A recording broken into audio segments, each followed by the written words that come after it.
to be thinking that God has a plan for us. He does have a plan for us. Now, we're not going to get into the famous Jeremiah 29:11 passage. That is for the book. That's what you're going to deal with in the book. Today, we're going to be looking at what's God's plan through different biblical characters, a bunch of them, and seeing what God did in each one of them. And so you can look and say, I know God has a plan for me, even though I'm going through terrible things where it doesn't look like there's any plan for me whatsoever. See, I think that we can get out of here and look at it when we leave here today to say, I have direction in this world. There is direction that I have.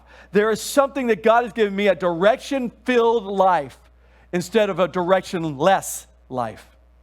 And that's something that I think that we need to leave here with that in our mind, no matter what we're going through, no matter what difficult times we're going through, that God has a plan for me, even in these devastating events, these difficult times. And I know you may be thinking right now, right, early, sure. You give some cliche statement, God has a plan for you. There's nothing worse than when you just dealt with a death of a loved one or lost a job and someone comes, pats you on the back and goes, God has a plan for all this. And you're going, shut up. Seriously, that's what let's face it, we all say that at first.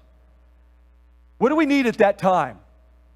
A hug, a listening ear. We don't need to be throwing biblical stuff at them. After we start getting to that place where now we go, well, where do I go from here? That's when we can start talking about this stuff, right?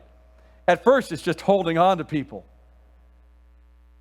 Spouse, if you have a spouse, boyfriend, girlfriend, when your spouse or your boyfriend or girlfriend goes through a difficult time or your child goes through a difficult time, the first thing you do coming out of your mouth is not to say, well, God has a plan for you and here it is. Don't do that. Just put your arm around them, cry with them, love on them. Then when they start asking, well, where do I go from here? Then the next question you should be saying is, do you really want me to tell you? And if they say no, then you keep your mouth shut and give them a hug. But when they say, yeah, I would like to know more about this, that's when you can say, well, you know what? For one, you are uniquely created by God. And God has given you a breath. And I know this because He's my creator. You see where I'm going with this? That's where you can go with this stuff. Don't do it right off the bat. I'm just trying to warn everybody here because then you just sound like a big Bible thumper just hitting people with a big Bible. That's not what we want to do here. We have to be sensitive to love on people. So say after me and say it loud. I have direction.